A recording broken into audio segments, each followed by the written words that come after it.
నిర్గమకాండం 2వ అధ్యాయము 25వ వచనము.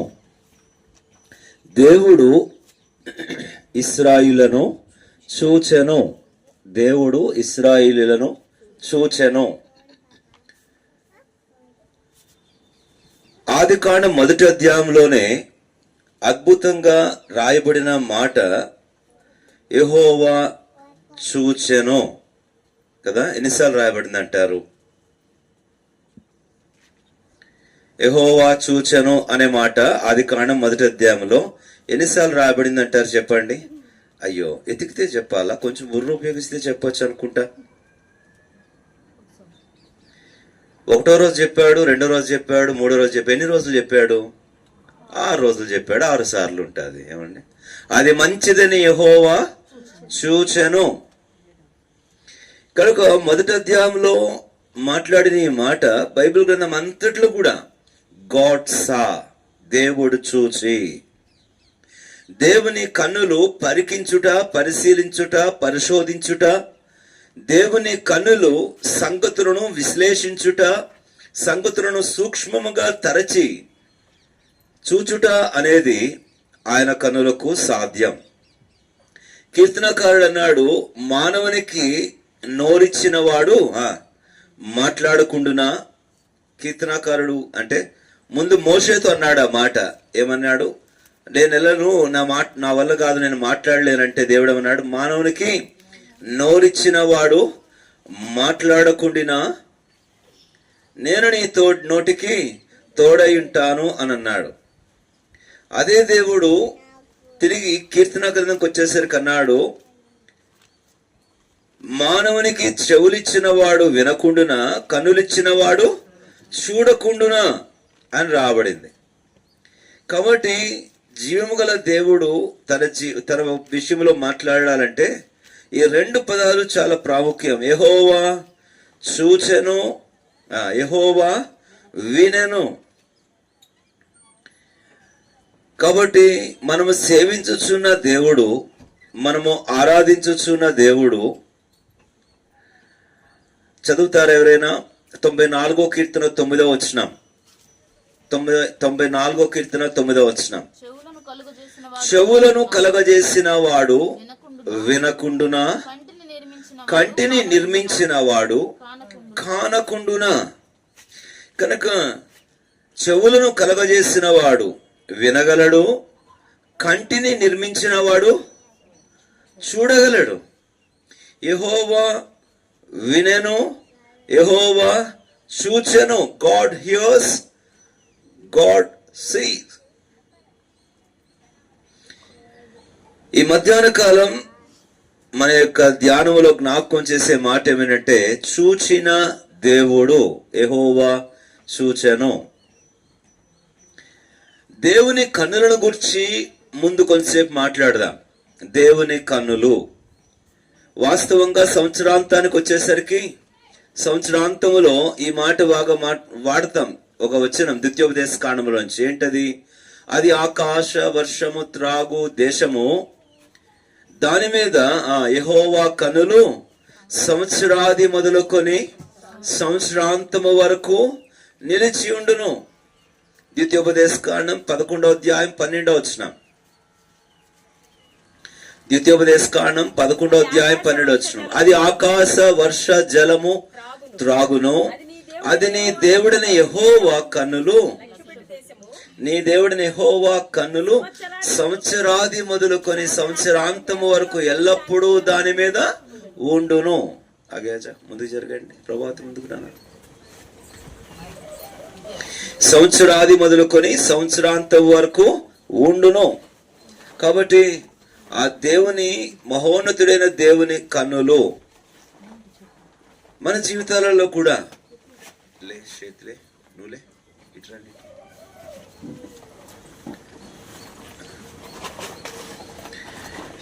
యెహోవా కన్నులు సంవత్సరాది మొదలుకొని సంవత్సరాంతం వరకు మనపై నిలిపి ఉంచబడేటువంటివి అనే మాట గమనించండి.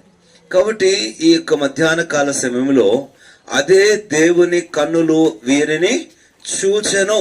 నిర్గమకాండం 2వ అధ్యాయం 25వ వచనం చదవండి మరలా ఎవరైనా. ముందుకు జరగచ్చు. దేవుడు ఇశ్రాయేలీయులను చూచెను, దేవుడు ఇశ్రాయేలును చూచెను, దేవుడు వారి యందు లక్ష్యము దేవుడు వారి యందు లక్ష్యము ఉంచెను. చూచెను అని అంటే చూచి చూడగానే దానికి చూచిన దానిని బట్టి ఆయన రియాక్ట్ అవుతాడు, చూచిన దానిని బట్టి స్పందిస్తాడు. ఎలా స్పందించాలో అలా స్పందిస్తాడు. కొత్తగా పెళ్ళైన కోడలకు అత్తగారు చెప్పారు, పొయ్యి మీద అన్నం పెట్టాను, అలా బయటికి వెళ్ళి వస్తాను, చూస్తా ఉండు అన్నది. కాసేపటికి పరిగెత్తుకొని వచ్చింది, మాడు వాసన వస్తుంది, ఏంద్రా నాయన అని. వచ్చేసరికి కోడలు అక్కడే నుంచుంది, చూస్తా నుంచుంది. ఏమమ్మా చూస్తూ ఉన్నావు, ఆపొద్దా అంటే, ఏమో మీరు చూడమన్నారు అత్త, ఆపమని చెప్పలేదు మీరు. తెలివితేటలు అనమాట, ఆమెకి కరెక్ట్ రివెంజ్ తీర్చుకున్నట్టుంది. చూచిన దానిని బట్టి స్పందిస్తాం కదా. ఉదాహరణకు మంచి సమరయుడు కథలో దారిలో దొంగల చేతిలో చిక్కి పడి ఉన్న వాని గురించి రాబడుతూ సమరయుడు వానిని చూచి వెంటనే ఏం పదం రాబడింది, జాలిపడి. చూచిన దాన్ని బట్టి జాలి కలుగుతుంది, కొన్నిసార్లు చూచిన దాన్ని బట్టి కోపము కలుగుతుంది. దేవుని వాక్యంలో చూడండి, ద్వితీయోపదేశకాండం 32వ అధ్యాయం, ద్వితీయోపదేశకాండం 32వ అధ్యాయం. కొన్ని సందర్భాలలో దేవుడు చూచి కరిగిపోతాడు, కొన్ని సందర్భాలలో దేవుడు చూచి కఠినమైపోతాడు. 32వ అధ్యాయం 19వ వచనం. యెహోవా దానిని చూచెను, తన కుమారుల మీదను పిల్లల మీదను క్రోధపడెను. కనుక చూచి కనికరపడగలడు, చూచి కోపపడగలడు. అయితే ఇప్పుడు ఆయన చూసినప్పుడు మనలో ఏమి కనబడుతుంది అనేది విషయం. ఆయన లక్ష్య పెట్టేందుకు కొరకైనటువంటి, కనికరపడేందుకు కొరకు, జాలిపడేందుకు కొరకైనది కనబడుతుందా, లేక కోపపడేందుకు, క్రోధపడేందుకు అవసరమైనది కనబడుతుందా?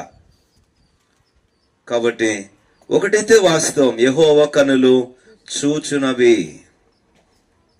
కొన్ని వచనాలు చదవండి. ఇర్మియా గ్రంథం 16వ అధ్యాయం 17వ వచనం. ఇర్మియా గ్రంథం 16వ అధ్యాయం 17వ వచనం. ఏలియనగా వారు పోయిన త్రోవలన్నిటి మీద దృష్టి ఉంచి తిని, ఏదియో నా కనులకు మరుగు కాలేదు, నాకు మరుగై ఉండదు, నా కనులకు ఏది మరుగు కాలేదు. యోబు గ్రంథం 34వ అధ్యాయం, యోబు గ్రంథం 34వ అధ్యాయం 21వ వచనం. యోబు గ్రంథం 34:34-21.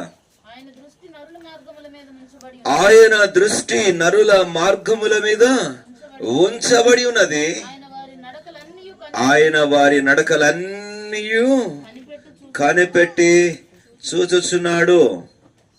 కాబట్టి మార్గములన్నీ చూచుచున్నాడు, నడకలన్నీ చూచుచున్నాడు. సామెతల గ్రంథం 15వ అధ్యాయం 3వ వచనం. సామెతల గ్రంథం 15వ అధ్యాయం 3వ వచనం చదవండి. తీసిన వాళ్ళు ఎవరైనా టక్కుని చదువుకోవాలమ్మా. యెహోవా కన్నులు ప్రతి స్థలము మీదను ఉండును, చెడ్డవారిని మంచి వారిని అవి చూచుచుండును. Nothing is hidden from the sight of God. దేవుని కన్నుల నుంచి మరుగైనది ఏది కూడా లేదు.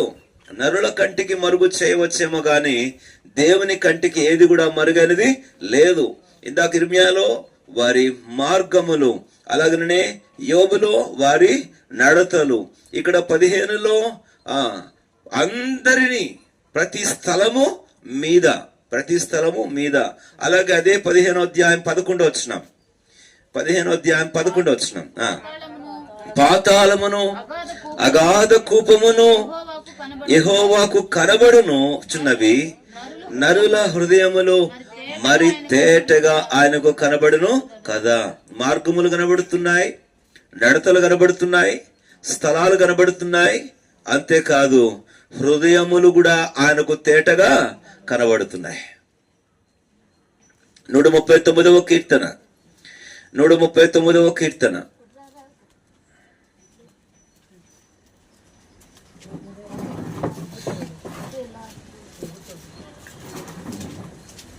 11వ వచనం. అంధకారము నన్ను మరుగు చేయును, నాకు కలుగు వెలుగు రాత్రి వలె ఉండునని నేను అనుకునేడలా చీకటి అయినను నీకు చీకటి కాకపోవును, రాత్రి పగటి వలె నీకు కాబట్టి దేవుడు చూచును అనే ఈ మాట మన జీవితాలలో ఎంతో గమనికను పుట్టిస్తున్నది. మన జీవితములన్నిటినీ కూడా, మన పరిస్థితులన్నిటినీ కూడా కనుక మార్గములను చూచుచున్నాడు, నడతలను చూచుచున్నాడు, స్థలములను చూస్తున్నాడు, తర్వాత హృదయములను చూచుచున్నాడు. అయితే ప్రజలు ఏమనుకుంటారు అని అంటే, యెషయా గ్రంథంలో ఒక మాట రాబడింది, యెహోవా కంటికి కనబడడం లేదు కదా అని వారు అనుకుంటారట. యెషయా గ్రంథంలో వాక్యం ప్రజలు తలంచినంత మాత్రమున యెహోవా కంటికి అది మరుగుగా ఉన్నది అని తలంచినంత మాత్రాన అది ఆయనకు మరుగై ఉన్నది ఎంత మాత్రమే కూడా కానే కాదు. కాబట్టి మన జీవితములలో ఈ శ్రేష్టమైనటువంటి గమనిక కలిగిన వారమై సమస్తమును చూచుచున్న దేవుని కంటికి జీవితములన్నీ కూడా, నడకలన్నీ కూడా, మార్గములన్నీ కూడా విషదములే, హృదయములన్నీ కూడా స్పష్టములే అనే సంగతి మనము గమనించాలని మనవి చేస్తున్నాను. ఆ ప్రభు అయిన దేవుడు మన జీవితముల కొరకై కలిగి ఉన్న ఆ ఉన్నత సంకల్పం నెరవేర్చబడినట్లుగా ఆయన కంటిలో, ఆయన దృష్టిలో మనం ఉన్నాము అనే సంగతి మరవద్దు. కీర్తనకారుడు కీర్తన గ్రంథంలో ఒక మాట రాబడింది, 31వ కీర్తన దయచేసి చూడండి.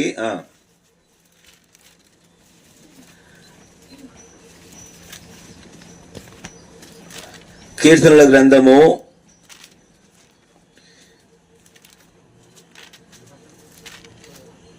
33వ కీర్తన అండి. 33వ కీర్తన 13, 14 వచనాలు చదవండి.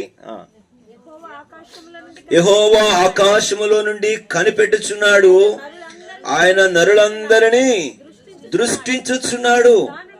తానున్న నివాస స్థలములో నుండి భూలోక నివాసులందరి వైపు ఆయన చూచుచు ఉన్నాడు. నా ప్రియ సహోదరుడా, సహోదరి, ఈ మధ్యాహ్న కాలం నీవు ఆయనకు మరుగై లేవు అనే సంగతిని గూర్చి నిశ్చయపరచుకోవాలి మనవి చేస్తున్నాను. నీవు మరుగుగా లేవు, నీ మార్గములు మరుగుగా లేవు, నీ నడతలు మరుగుగా లేవు, నీ స్థలములు మరుగుగా లేవు, నీ యొక్క హృదయం ఆయనకు ఏమాత్రం మరుగైనది కాదు. యెషయా గ్రంథం 29వ అధ్యాయం 15వ వచనం. ఇంకొక మాట కూడా ఇప్పటికి ఎన్ని చెప్పానండి?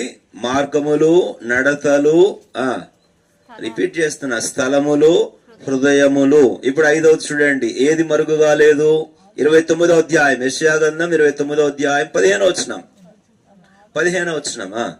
తమ ఆలోచనలు యెహోవాకు కనబడకుండా లోపల వాటిని మరుగు చేయ చూచు వారికి శ్రమ. మమ్మల్ని ఎవరు చూచెదరు? మా పని ఎవరికి తెలియను అనుకొని చీకటిలో తమ క్రియలు జరిగించే వారికి ఏమి మరుగు చేయ చూచుదురు? తమ ఆలోచనలు. కాబట్టి 5వది, ఆయన ఏమి చూచును? ఆలోచనలన్నిటినీ ఆయన, యెహోవా కన్నులు ప్రతి ఆలోచనను చూస్తున్నాయి, హృదయంలోని ప్రతి తలంపు చూస్తున్నాయి. ఆది కాండము 3వ అధ్యాయం చూడండి, మొదటి అధ్యాయంలోని మాట రాబడింది, వారి తలంపులలోని ఊహ అంతయు చెడ్డదని యెహోవా చూచి. 6:5, ఆది కాండం 6:5. నరుల చెడుతనము భూమి మీద గొప్పదనియు, తన హృదయములోని తలంపులలో ఊహ అంతయు చెడ్డదనియు యెహోవా. కాబట్టి హెబ్రీ 4వ అధ్యాయం 12వ వచనం ఇక చివరిలో చదువుదాం. ఈ మొదటి తలంపులో యెహోవా సమస్తమును చూచుచున్నాడు. హెబ్రీ 4:12 అందరం కలిసి చదువుదామా? ఎప్పుడు మన జీవితంలో ఈ స్పృహ కలిగి ఉండాలి. 4:12, ఎందుకనగా దేవుని వాక్యము ఎటువంటి ఖడ్గము కట్టిన వాడిగా ఉండి ప్రాణాత్మలను, కీళ్లను, మూలుగును విభజించినంత మట్టుకు దూరుచు హృదయం యొక్క ఆలోచన తలంపులను ఆలోచన శోధ మరియు ఆయన దృష్టికి కనబడని సృష్టము ఏదియు మనం ఎవరికి లెక్క అప్పజెప్పవలసినదో ఆ దేవుని కన్నులకు సమస్తము మరుగులేక తేటగా ఉన్నది. మనం తొందరపడతాం, దేవుడు చూడట్లేదు అనుకొని, దేవునికి తెలియదు అనుకొని మనం త్వరపడుతుంటాం. ఉజ్జియా ఏం చేశాడండి? మందసం జారుతుంటే గౌక్కుని చేయబట్టుకున్నాడు. ఏమిటి ఉద్దేశం? ఉజ్జియా ఉద్దేశం ఏంటి? తాను పట్టుకుంటేనే ఆగిద్ది అది, దేవుడు ఆపలేడు, అంతే కదా. తాను అడ్డుకుంటే గాని, తాను అడ్డుపడితే గాని అక్కడ కాపుదల ఉండదు. లేకపోతే అయితే వాడు మర్చిపోయిన సంగతి ఏంది? అయితే మరి ఉజ్జియా ఎందుకు చనిపోయాడు అసలు చెప్పండి? మందసం పట్టుకున్నాడు, మంచా కాదా? ఎవరైనా మానవరీత్యా అంటే అదేంటండి, తప్పేం చేశాడు? మంచిదే కదా, ఎడ్లకు కాలు జారింది, ఆ మందసం పడిపోతుంది, మంచిదే కదండి. ఆ మధ్య ఒక ఆయన ఆ సేవకుడు ఇట్టా, ఈ సంఘ పెద్ద ఇట్టా, అదిట్టా ఇదిట్టా, నేను కేసు ఎత్తాను, నేను అదిట్టా అన్నాడు. నేను అన్నా, ఏమి నీకేం బాధ అని అన్నా. అసలు ఏందా బ్రదర్, ఊరుకుంటే అసలు నాశనం అయిపోదు, మందిరం నాశనం అయిపోదు, అసలు పరిచయం నాశనం అయిపోదు అన్నాడు. అంటే ఇదంతా చూస్తున్న దేవుడికి ఏమీ చేత కాదు. ఆ సేవకుని దేవుడు ఏం చేయలేడు, ఆ సేవకురాలను దేవుడు ఏం చేయలేడు, ఆ పెద్దలను దేవుడు ఏం చేయలేడు, కాపాడుకోలేడు మందిరాన్ని. ఆయనకేం చేత కాదు, మొత్తం మనకే చేత అయింది అనమాట.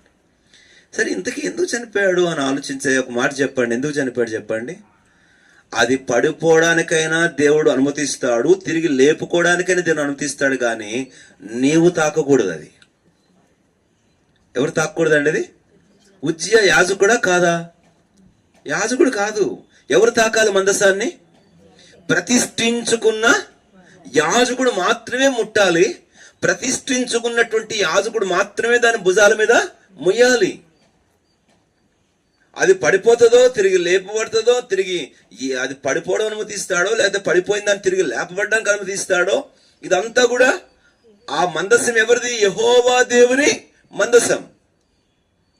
అయితే ఇప్పుడు నీవు యాజకుడువు కాదు, దాని కొరకే నియమించబడు. ఒకవేళ అహరోను పట్టుకుంటే చనిపోయేవాడు కాడు, ప్రతిష్ఠ చేసుకునే యాజకుడు పట్టుకుంటే చనిపోయేవాడు కాడు.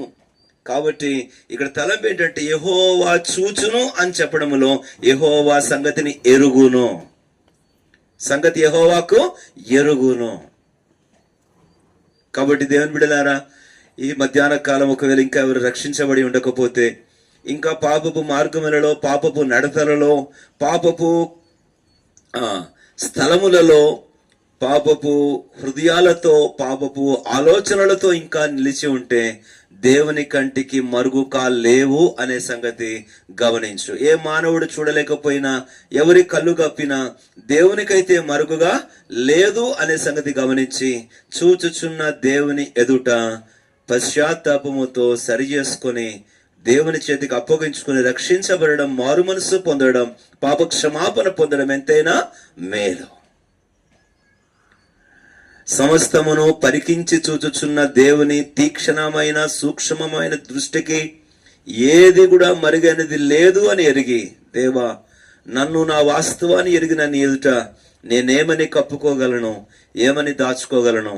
నీ ఎదుట మొత్తం నన్ను నేనుగా ఒప్పుకుండమే తప్పించి కప్పుకోవడానికి అవకాశమే లేదు.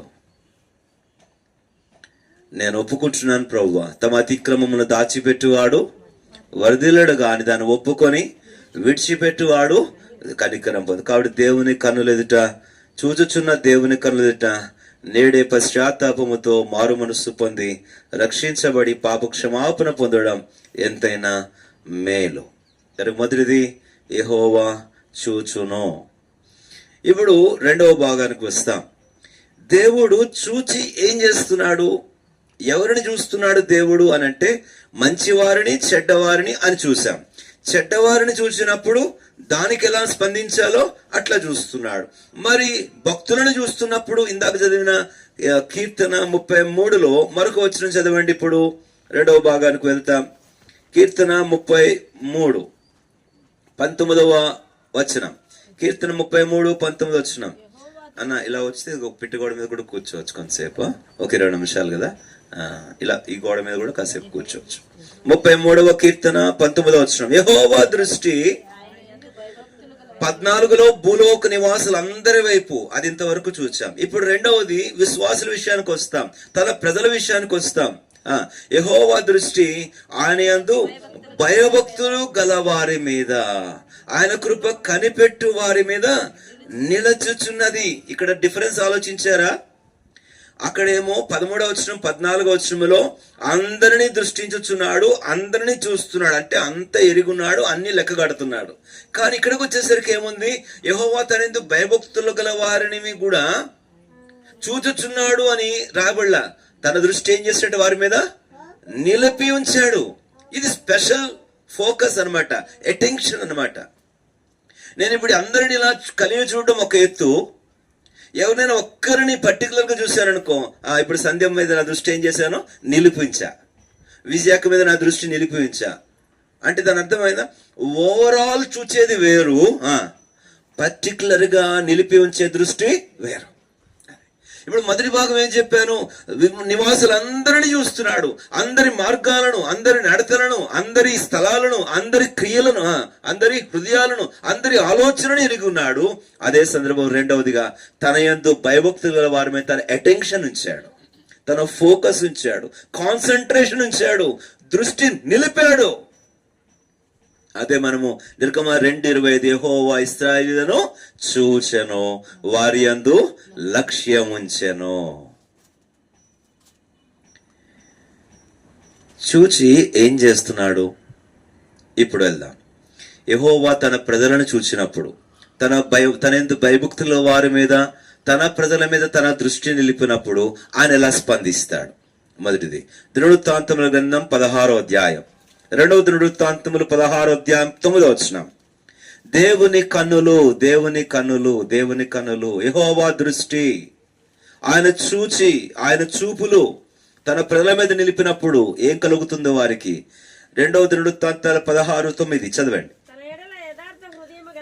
తన ఎడల యథార్థ హృదయము గలవారిని బలపరచుటకై యెహోవా కనుదృష్టి లోకమందంత. కాబట్టి మొదటిది యెహోవా దృష్టి, తన భక్తుల మీద నిలిపిన దృష్టి చేత ఆయన ఏం చేస్తున్నాడు వారిని అంటే వారిని బలపరచుచున్నాడు. దుర్బలమైన ప్రతి పరిస్థితిలో కూడా ఆయన బలపరిచేటువంటి దేవుడు. యెహెజ్కేలు గ్రంథం ఆయన చూపులు ఎప్పుడైతే తన ప్రజలైన వారు బలహీనంగా ఉన్నారో, దుర్బలంగా ఉన్నారో, 34:16 యెహెజ్కేలు 34:16 వెదకుదును, వచ్చేదను, కట్టుదును, దుర్బలముగా ఉన్న దానిని ఏమి చేయుదును, బలపరచుదును. కాబట్టి ఆ ప్రభువైన దేవుని కన్నులు ఎప్పుడైతే మన జీవితంలో దుర్బలముగా ఉన్నామో, అనగా శక్తిహీనులమయ్యామో, బలహీనులమయ్యామో, ఆ ప్రతి పరిస్థితిలో ఆయన కన్నులు మనల్ని ఏం చేస్తున్నాయి, బలపరచుచు ఉన్నాయి. హెబ్రీయులకు రాసిన పత్రిక 11వ అధ్యాయం, హెబ్రీయులకు రాసిన పత్రిక 11వ అధ్యాయం 34వ వచనం. హెబ్రీ 11:34 అగ్ని బలమును చల్లార్చిరి, ఖడ్గదారును తప్పించుకుని. ఆ మాట గమనించండి, బలహీనులుగా ఉండి ఏం చేయబడిరి, బలపరచబడిరి. దేవుని చేత బలపరచబడిన వారు, శక్తి నంది, ఆయన వలన శక్తి నొందిన వారు, యెహోవా కొరకు ఎదురు చూచువారు నూతన బలము పొందుదురు. పొంది ఏం చేస్తారట, పక్కింటోళ్ళతో ఎదురింటోళ్ళతో ఫైటింగ్లు ఆడతారా, భర్తలతో, ఏమండి, పిల్లలతో, అందుక బలం. వారు పక్షిరాజు వలె పైకి ఎగురుదురు, అలయక పరుగెత్తుదురు, సొమ్మసిల్లగా నడిచిపోదురు. ఆ బలము అంతరంగ బలం, ఆత్మయందు బలం. వారు ఇంకా ఆత్మీయ ఉన్నత స్థితికి అధిరోహించేందుకును, ఆత్మీయంగా అనేకమైన మైలురాయిలు దాటిపోయేందుకును, దేవుని కొరకై అడుగులు సమస్యలకుండా వేసేందుకును వారు నూతన బలము పొందుతారు. కాబట్టి యెహోవా కన్నులు నిలిపి, యథార్థవంతులైన వారి మీద నిలిపి, ఆయన కన్నులు నిలిపిన కారణం చేత ఏం చేస్తున్నాడంట, బలపరచుచున్నాడు. మొదటిది. రెండవది కీర్తన 32:8 ఎవరు చెప్తారు తిప్పకుండా, అట్టంటే అట్ట. కీర్తన 30 నేను మొదలు పెడతాను, మీరు చెప్పండి చూద్దాం. నీ మీద దృష్టి ఉంచి, రైట్. తర్వాత ఉండండి వీళ్ళకి ఏదో కొంచెం పెట్టాను కదా, చూద్దాం ఎంతవరకు మా యవనస్తులు. నీ మీద దృష్టి ఉంచి నీకు ఆలోచన ఆ తర్వాత ఇంకేముంది తిప్పారుగా అంతా. చదవండి. నీ మీద దృష్టి దృష్టి ఉంచి నీకు ఆలోచన చెప్పేదను. బుద్ధి జ్ఞానము లేని గుర్రముల వలెనైనను 8వ వచనం ఒకటే, 8వ వచనం. నీకు ఉపదేశము చేసే నీకు ఉపదేశము చేసేదను, నీవు నడవవలసిన మార్గం నీవు నడవలసిన మార్గము నీకు కనుక ఆయన దృష్టి నిలిపి బలపరచును. రెండవది ఆయన దృష్టి నిలిపి బోధించును. ఎప్పుడైతే ఆయన మన మీద తన కన్నును నిలిపాడో, మన పరిస్థితిని చూశాడో, వెంటనే ఆయన ఏం చేశాడంటే మనకు ఆలోచన చెప్పి మనల్ని నడిపిస్తున్నాడు. నీకు ఉపదేశము చేసేదను, నీవు నడవలసిన మార్గం నీకు బోధించేదను, నీ మీద దృష్టి ఉంచి నీకు ఆలోచన. కాబట్టి దేవుని దృష్టి మన మీద ఉంటే ఎవరి మీద ఉంటుంది నిలిపి? చెప్పండి. మొదటి చదివాం, ఆయన యందు భయభక్తులు గల వారి మీద ఆయన దృష్టి నిలిపి ఉన్నాడు. ఆయన కృప కొరకు కనిపెట్టుకుని వారి మీద ఆయన దృష్టి నిలిపి ఉన్నాడు అని 33వ కీర్తనలో చదివాం. అక్కడ 2వ దినవృత్తాంతాలు 16:9 ఏం చదివాం? తన యందు యథార్థ హృదయము గలవారిని బలపరచునని చదివాం. కనుక ఇక్కడ మూడవదిగా ఎవరి మీద ఆయన దృష్టి నిలిపి వారికి ఆలోచన చెప్తాడు అనంటే చూడండి 6వ వచనం. కావున నీ దర్శన కాలమందు భక్తి గల వారందరూ ఏమి చేదురు? నిన్ను ప్రార్థించు వారి మీద దృష్టి నిలిపి వారికి ఆలోచన చెప్తాడు. దేవా, ఇప్పుడు ఎలాగా, ఏం నిర్ణయం తీసుకోవాలి, ఎటు వెళ్ళాలి, ఏం చేయాలా, ఏదైనా ఆలోచన చెప్పు అని అన్నప్పుడు మనుషుడిచ్చే సలహాలు, సంప్రదింపులు, ఆలోచనలు రకరకాలు ఉంటాయి. మనుషులు వారు ఆలోచనిస్తే తప్పుడు అడుగు వేసే అవకాశం ఎంతైనా ఉంటది. మనుషుని ఆలోచనలు అన్ని సమయాలలో ఆశీర్వాదకరములు కాదు. అయితే ఆలోచనకర్తగా దేవుని తీసుకుంటే, ఆయన నుండి ఆలోచన పొందితే, ఆయన ద్వారా బోధించబడితే అది నిశ్చయంగా ఏమాత్రం పొరపాటు జరగదు. యోసేపు దేవుని చేత బోధింపబడిన వాడే వేరొక మార్గమున వెళ్ళాను శిశువుని తీసుకొని క్రిస్మస్ దినాల్లో. అంతేకాదు, యెషయా 9వ అధ్యాయం చదువుతాం కదా, ఆయనకున్న పేర్లలో మనకు ఒక శిశువు అనుగ్రహించబడను, కుమారుడు అనుగ్రహించబడను. తర్వాత ఆయన ఏమైనా ఉంది? ఆశ్చర్యకరుడు. 16వ కీర్తనలో దావీదు అన్నాడు, యెహోవా 16వ కీర్తన చూడండి. మన జీవితంలో కూడా దేవుని బిడ్డలారా, 16వ కీర్తన 7వ వచనం, నాకు ఆలోచన కర్త అయిన యెహోవాను. కాబట్టి మన జీవితాలలో ఆయన దృష్టి ఉంచితే మొదటిది బలపరచబడతాం, రెండవది ఆయన దృష్టి ఉంచితే ఆలోచన పొందుతాం. ఆయన మనకు ఆలోచనకర్తగా ఉండడం ఎంతైనా మంచిది. కొన్నిసార్లు మంచి ఫేమస్ ఆలోచనకర్తలు ఉంటారు, మంచి అసలు మామూలు వాళ్ళు ఇచ్చారంటే ఐడియా మామూలుగా ఉండదు, ఎత్తుకొని పడిపోవడం వల్ల. ఇంకా అహీతోపేలు అనే ఒకడు ఉన్నాడు. దావీదు మీద తన కొడుకు అబ్షాలోము తిరగబడ్డాడు. ఏమండి? దావీదు మీద ఎవరు తిరగబడ్డారు? కొడుకు అబ్షాలోము తిరగబడ్డాడు. తిరగబడితే దావీదు, సరే ఎందుకు నేను నా కొడుకు కొట్లాడుకుంటే జనం నలిగిపోతారు మధ్యలో అని చెప్పి అంతఃపురం మొదలుపెట్టి పారిపోతున్నాడు.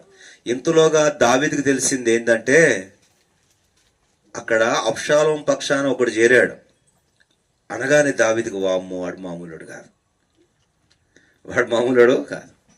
ఇప్పుడు దావీదు ఏం చేయాలి ప్రభు అనుకుంటే వెంటనే దావీదు దగ్గరికి హూషై అనే వాడు వచ్చాడు. హూషై అనే ఒక అతను వస్తే దావీదు అన్నాడు, హూషై నాతో పాటు వద్దుగా, నీకు ఓ పని చెప్తాను, చేస్తావా అన్నాడు. చెప్పు రాజా, ఏదైనా చేస్తా నీకోసం అన్నాడు.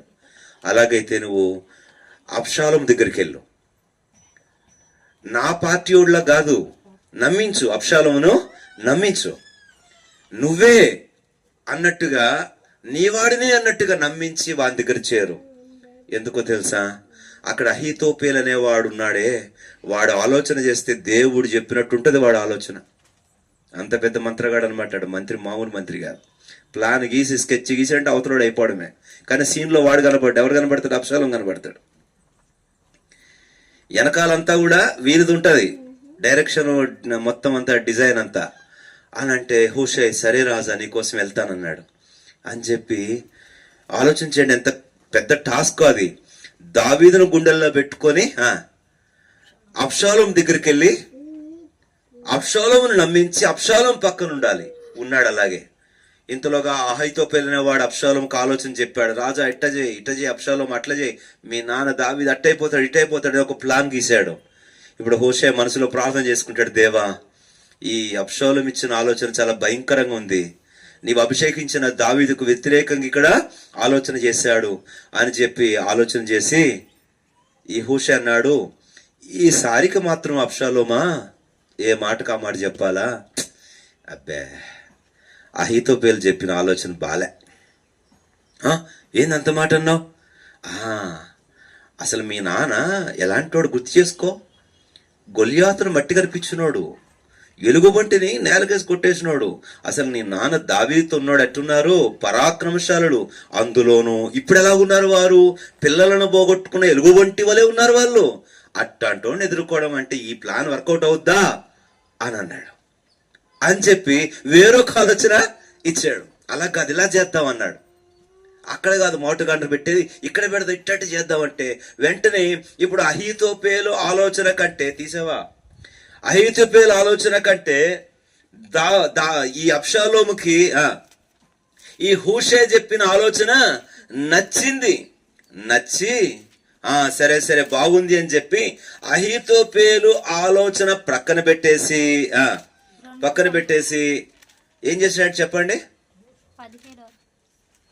ఇంతసేపు నేను చెప్తుంటే 2 సమూయేలు 17వ అధ్యాయమా ఇప్పుడు ప్రక్కన పెట్టేసి అహీతోపెలు ఆలోచన పక్కన పెట్టేసి హూషే ఆలోచన తీసుకున్నాడండి. అయ్యి బాబోయ్, ఇది తట్టుకోలేకపోయాడు. ఎవరు చెప్పండి, పలకండి అమ్మా.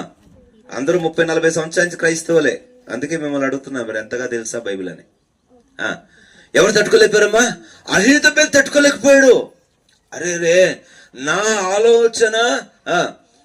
ఆలోచన పక్కన పెట్టేస్తాడా, ఎప్పుడు ఇలా జరగల, నేనంటూ చెప్తే అదే జరిగేది అని చెప్పి తట్టుకోలేకపోయి ఏం చేసాడు తెలుసా? 23వ వచనం చదవండి, 2 సమూయేలు 17:23. అహీతోపెలు తాను చెప్పిన ఆలోచన జరగకపోవుట చూచి 2 సమూయేలు 17వ అధ్యాయం 23వ వచనం, గాడిదకు గంతగట్టి ఎక్కి ఇల్లు చక్కబెట్టుకుని మొత్తం ఎవరికి ఏమబ్బరాయి ఇదిరా చెప్పి మొత్తం దస్తావేజులు వీళ్ళనామాలని రాసేసి, ఎందుకు రాస్తున్నాడు అనుకున్నారు? ఎంత అప్సెట్ అయిపోయాడు చూసారా? అబ్బబ్బబ్బబ్బా, ఉరి పోసుకొని చనిపోయాను. ఎందుకు? ఇప్పుడు అందరం కలిసి చదువుదామండి. దేవుడు ఆలోచనకర్త ఎవరికి? దావీదుకు. ఆ ఆలోచనకర్త అయిన దేవుడు దావీదు పక్షాన అహీతోపెలు ఆలోచన ఏం చేశాడు? వ్యర్థము చేశాడు. దేవుడికి దృష్టికి నిజంగా మనం యథార్థవంతులమైతే, దేవుని కంటికి నిజంగా మనము భక్తిపరులమైతే, దేవునికి భయపడే వారమైతే, దేవుడు మన పక్షమున మన మీద తన దృష్టి ఉంచితే, మనకు విరోధముగా కలిగి ఉన్న ఆలోచనకర్తల ఆలోచనలన్నీ కూడా ఏం చేయగలడు చెప్పండి? వ్యర్థము చేయగలడు. ఆయన ఆలోచన మాత్రమే ఆయన నెరవేర్చుకొన సమర్థుడు. చదువుదాం అందరం. 14వ వచనం, అబ్షాలోమును ఇశ్రాయేలు వారందరూ ఈ మాట విని అర్కీయుడగు హూషే చెప్పిన ఆలోచన అహీతోపెలు చెప్పిన దానికంటే యుక్తమని ఒప్పుకున్నది. ఏలయనగా అక్కడ హూషే గొప్పవాడని కాదండి, ఆ హూషేకి ఆలోచన ఇచ్చిన ఆలోచనకర్తగా యెహోవా గొప్పవాడు. యెహోవా అబ్షాలోము మీదకి ఉపద్రవము రప్పింప గలందులకై అహీతోపెలు చెప్పిన యుక్తిగల ఆలోచన వ్యర్థము చేయ ఆలోచనకర్త అయిన దేవుడు తన ఆలోచన నెరవేర్చుకోవడానికి ఎంతమంది ఆలోచనలైనా నీకు విరోధంగా ఏర్పడినవి వ్యర్థము చేయగలటువంటి దేవుడు నీకున్నాడు. కాబట్టి దృష్టి ఉంచితే బలము కలుగుతుంది, బలపరుస్తాడు. దృష్టి ఉంచితే ఆలోచన చెప్తాడు. 3వది దయచేసి చదవండి, సామెతల గ్రంథం 22వ అధ్యాయం. మరొక 2 మాటలు చెప్పి ముగిస్తాను. సామెతల గ్రంథం 22వ అధ్యాయం 12వ వచనం చదవండి. యెహోవా చూపులు జ్ఞానము గలవారిని ఏమి చేయును? కాపాడును.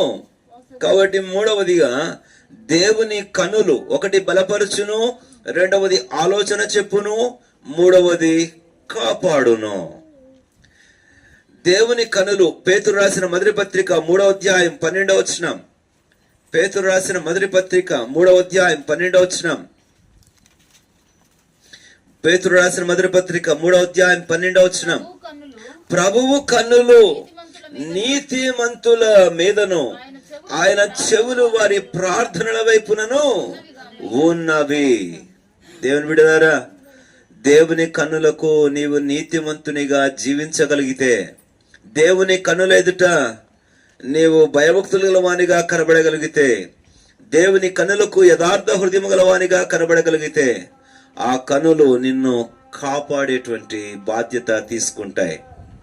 చూస్తూ చూస్తూ కూడా అపాయానికి అప్పగించడానికి ఆయన ఏమాత్రం కూడా ఇష్టపడాడు. మనము సేవించే దేవుడు ఎవరు అనంటే కనులుండి చూడలేని విగ్రహం వంటి వాడు కాడు, చెవులుండి వినలేని విగ్రహం వంటి వాడు కాడు, చేతులుండి సహాయము చేయలేని విగ్రహం వంటి వాడు కాడు, కాళ్ళుండి నడవలేని వంటి వాడు కాడు.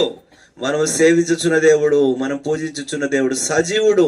యెహోవా చూచెను, కాపాడెను. కాబట్టి ఆ దేవుని కన్నులకు మనము ఎలా కనబడుతున్నామన్నదే మనం పొందే ప్రతిఫలం విషయంలో ఆధారపడి ఉంటుంది.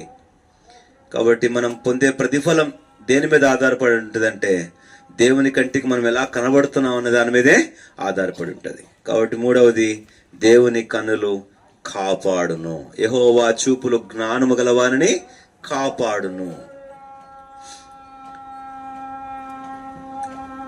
మరొక మాట కూడా చూస్తాం రండి. దేవుని కన్నులు మన జీవితములలో అనుగ్రహించేటువంటి ఆశీర్వాదం విషయంలో ఆయన 7 కన్నులు గలవాడు, అగ్నిజ్వాల నేత్రము గలవాడు, పాలవలే కడుగబడిన కన్నులు గలవాడు. ఈ మాటలన్నీ కూడా మనం చూస్తూనే దేవుని కన్నులు మన విషయంలో కలిగి ఉండేటువంటి శ్రేష్టమైన ద్వితీయోపదేశకాండం 26వ అధ్యాయం. ద్వితీయోపదేశకాండం 26వ అధ్యాయం.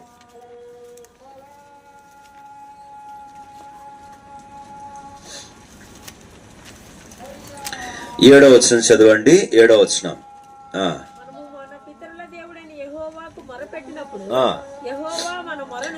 యెహోవా మన మొరను విని హింసను చూచెను, కలిగిన హింసను చూచెను. చూచి ఆ ప్రభు అయిన దేవుడు ఆయన చూచినటువంటి దానిని బట్టి ఏం చేశాడంటే, తర్వాత వచనంలో ఆయన యెహోవా బాహుబలములను, చాపిన చేతి వలనను, మహాభయము వలనను, సూచక క్రియలను, మహత్కార్యముల వలనను ఐగుప్తులో నుండి మనలను రప్పించి ఈ స్థలములకు మనలను చేర్చి పాలు తేనెలు ప్రవహించు దేశమైన ఈ దేశమును మనకు ఇచ్చెను. కాబట్టి ఆయన హింసించబడిన వారిని చూచెను, చూచి వారి హింస అంతటిలో నుండి విమోచించను, లేక విడిపించను. వారు బాధించబడుతుండగా వారిని చూచిన దేవుడు వారిని విమోచించాడు. ఆ దాస్య గృహములో నుంచి, ఆ బానిసత్వములో నుంచి, ఆ ఐగుప్తీయుల యొక్క భయంకరమైన వారు పెట్టు హింస అంతటి నుంచి కూడా వీరిని ఏం చేశాడు? రప్పించను అనే మాట అక్కడ చూస్తున్నాం. ఐగుప్తులో నుండి మనలను రప్పించి 26వ అధ్యాయము 8వ వచనం చివరి లైన్లో. కనుక ఆయన హింసను చూచి అద్భుతములు చేసి విడిపించాడు. జీవితంలో నీ బాధను, హింసను, దుఃఖాన్ని చూడగలిగేటువంటి వారు ఎవరు లేకపోవచ్చు. వాక్యం రాబడింది. మనుషులు ఏం చూస్తారు? ఏం చూస్తారండి? పై రూపమును చూస్తారు, కానీ యెహోవా హృదయమును లక్ష్య పెట్టును అని రాబడింది. సామెతల గ్రంథంలో ఒక మాట రాబడింది, ఒకని ముఖం మీద నవ్వుండినను లోపలేముంటదంట, బద్దలైపోయే పర్వతాలు ఉంటాయి. బయటకు నవ్వుతున్నారు కదా నేమో అనుకుంటామేమో. 14వ అధ్యాయం 13వ వచనం, సామెతలు 14:13. ఒకడు నవ్వుచుండెనను హృదయమున దుఃఖముండవచ్చును. ఒకడు నవ్వుచుండెనను హృదయమున దుఃఖముండవచ్చును. ఇది ఎవరికి కనబడుతుంది? యెహోవా చూచెను. లేక హింసను చూచెను, నీ దుఃఖమును చూచెను. ఆయన కన్నులు చూచినటువంటి నీ బాధ హింస అంతటిలో నుండి ఆయన వెలుపలికి రప్పించెను. ఆ వెలుపలికి రప్పించేందుకు, ఆ బాధ హింస దుఃఖముల నుండి విడిపించేందుకు ఆయన సూచక క్రియలను, అద్భుతాలను చేశాను. అద్భుతమైన దేవుడు. కాబట్టి బలపరిచెను, ఆలోచన చెప్పాను, కాపాడును. తర్వాత ఆయన ఏం చేశానట? ఆయన చూచి విడిపించను. ఇక్కడ మనం చూస్తున్నాం, ఆయన కన్నులు చూచిన దాన్ని బట్టి ఆయన విడిపించాడు. అంతేకాదు, ఆ ప్రభువైన దేవుడు ప్రతిఫలం ఇస్తాడు. ఆయన చూచిన దాన్ని బట్టి ఏమిస్తాడు చెప్పండి? ప్రతిఫలం ఇస్తాడు. సమూయేలు 2వ గ్రంథం చివరి వచ్చిన మీ మాట చదవండి అందరూ. 2వ సమూయేలు గ్రంథం 22:25. 2వ సమూయేలు గ్రంథం 22:25. సమూయేలు 2వ గ్రంథం 22వ అధ్యాయం 25వ వచనం. చదవండి అమ్మా.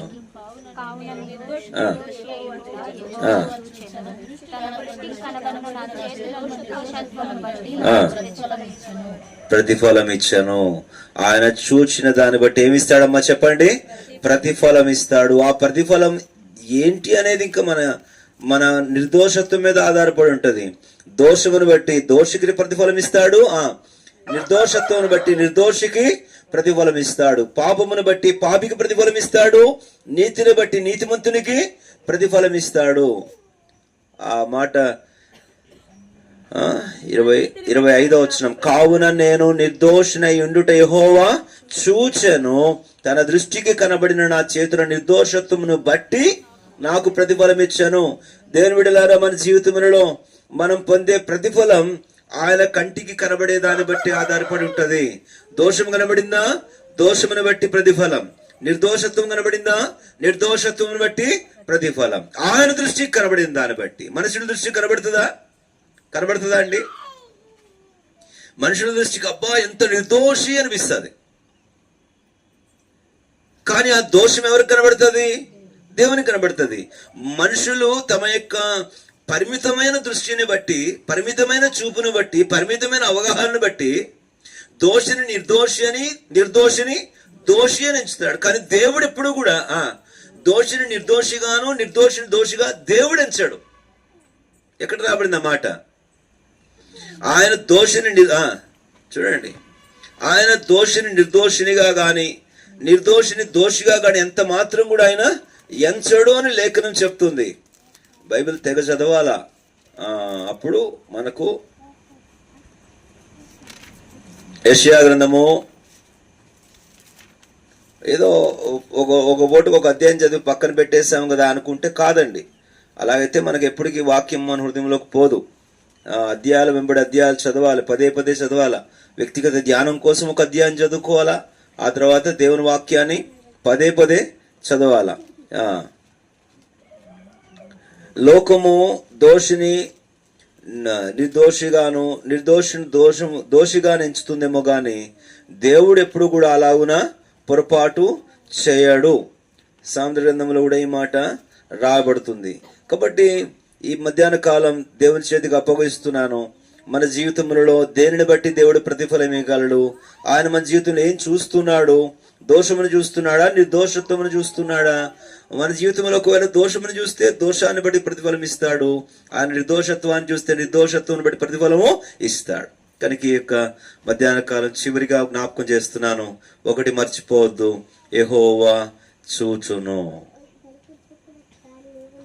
ఆయన లక్ష్యము ఉంచును, దాన్ని బట్టి ఆయన ప్రతిఫలం ఇస్తాడు. ఈ మధ్యాహ్న కాలం దేవుని వాక్యం వింటున్న మన జీవితాలలో ఆయన చూడగలడా? ఒక చక్కని మాట దినవృత్తాంతముల 2వ గ్రంథం 12వ అధ్యాయం 7వ వచనంలో వాడబడింది. ఆయన నీ తగ్గింపును చూడాలని కోరుతున్నాడు. దినవృత్తాంతం 2వ గ్రంథం 12వ అధ్యాయం 7వ వచనం ఎవరైనా గట్టిగా, వారు తమ్మును తాము తగ్గించుకునుట యెహోవా చూచెను. గమనించారే మాట? తమ్మును తాము హెచ్చించుకునుట చూస్తాడు, తమ్మును తాము తగ్గించుకునుట. ఎప్పుడైతే దీనులమై తగ్గించుకుంటామో దేవుడు దాన్ని చూచి తర్వాత ఏం చేస్తాడండి? యెహోవా చూచెను గనుక ప్రత్యక్షమై ఇలాగూ సెలవిచ్చాను, కనుక చేయక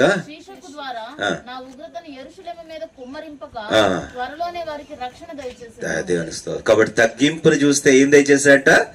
కాపుదల దయచేస్తాడు, విడుదల దయచేస్తాడు, క్షేమం దయచేస్తాడు. ఈ దేవుని కంటికి మనం ఎలా కనబడుతున్నాం? యథార్థ హృదయులుగా కనబడుతున్నామా? నిర్దోషులుగా కనబడుతున్నామా? ప్రార్థించే వారిగా కనబడుతున్నామా? ఆత్మీయ జ్ఞానం గలవారిగా కనబడుతున్నామా? తగ్గింపు గలవారిగా కనబడుతున్నామా? అలాగైతే ఆయన ప్రతిఫలం ఇస్తాడు. ఈ కుటుంబం ఈ సంవత్సర కాలం అంతట్లో కూడా వారు వెళ్ళిన పరిస్థితులన్నిటిలో దేవుడు వారిని చూచెను, వారి యందు లక్ష్య ముంచెను. అందరం కలిసి చదువుకుందాం, ప్రార్థన చేసుకుందాం. నిర్గమ 2:25. నిర్గమ 2:25. నిర్గమకాండం 2వ అధ్యాయం 25వ వచనం. దేవుడు ఇశ్రాయేలీయులను చూచెను, దేవుడు వారి యందు లక్ష్యముంచెను. 4వ అధ్యాయం 31వ వచనం. 4వ అధ్యాయం 31వ వచనం. 4వ అధ్యాయం 31వ వచనం. మరియు యెహోవా ఇశ్రాయేలీయులను చూడవచ్చి తమ బాధ కనిపెట్టునను మాట జనులు విని తల వంచి నమస్కారము చేసిరి, అనగా ఆరాధించిరి, స్తుతించిరి. దేవా, నీవు చూచిన దాన్ని బట్టి బాధను కనిపెట్టి చూచి తద్వారా నీవు దిగి వచ్చినందులకై నీకు నమస్కారం, నీకు స్తుతులు. యెహోవా చూచెను, యెహోవా కన్నులు. ఇలాగ నీ సంవత్సరం అంతా, సంవత్సరాది మొదలుకున్న సంవత్సరాంతం వరకు ఈ కుటుంబం మీద, వారు వెళ్ళిన పరిస్థితుల మీద ఆయన నిలిపి ఉంచాడు. అందుకొరకై దేవుని స్తుతిద్దాం. ఇక ముందును ఆ దేవుని కన్నులు వీరి మీద నిలిచి ఉండును గాక.